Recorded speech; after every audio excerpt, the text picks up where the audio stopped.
As dawn broke over Kuala Lumpur on Sunday, the usually quiet KL Hokkien Cemetery became a place of remembrance, as about 80 people gathered to honor Malayan civilians and servicemen who perished during the Japanese occupation more than 8 decades ago. Against a backdrop of solemn speeches, wreath-laying and the mournful notes of the last post, the annual Remembrance Day ceremony reflected on the human cost of war and the deep scars it leaves behind. Organized by the Kuala Lumpur and Selangor Chinese Assembly Hall, KLSCAH, the hour-long ceremony carried a poignant reminder that war brings only devastation, loss, and suffering to those who endure it.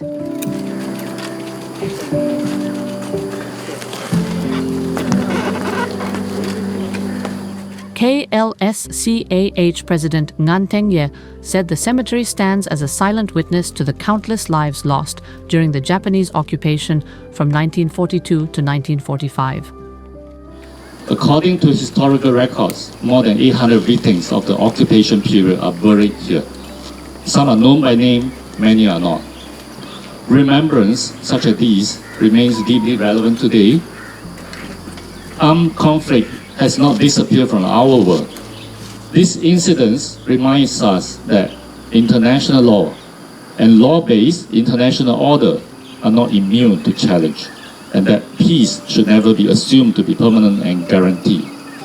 For many years, the Kuala Lumpur and Selangor Chinese Assembly Hall has remained committed to preserving historical memory and upholding the importance of remembrance. Cheras MP Tan Kok Wai, who was also present, said commemorating those who perished affirms the dignity of human life and reinforces the importance of peace. 纪念日记时期的蒙难者是对生命尊严的尊重，也是对和平价值的坚守。他提醒我们，战争从来不是抽象的概念，而是具体而真实的降临在普通人身上。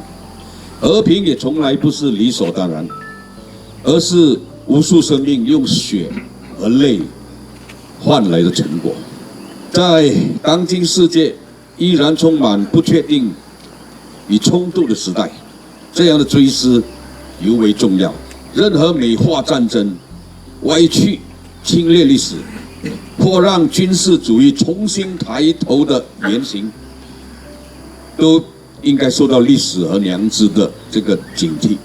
Tan said memorials and educational programs should be held more frequently to remind society of the horrors of war and to promote peace and unity. Malaysian Armed Forces Chinese Veterans Association President, retired Lieutenant Colonel Wong Ajit, said stories shared by his late parents about the atrocities suffered during World War II left a lasting impression on him. The 75-year-old retired officer, who served in the army for 24 years and attended the event with about a dozen Markwah members, said the gathering was a reminder that in war, nobody truly wins. Peace must be upheld and valued, he said, adding that in an era of advanced communication, dialogue should always take precedence over conflict in resolving disputes. Also present at the memorial were British High Commission Defence Advisor Colonel James Green and Australian High Commission Assistant Defence Advisor Lieutenant Colonel Glenn Sheridan. The KL Hokkien Cemetery is also the final resting place of more than 500 resistance fighters who gave their lives opposing the Japanese during the occupation.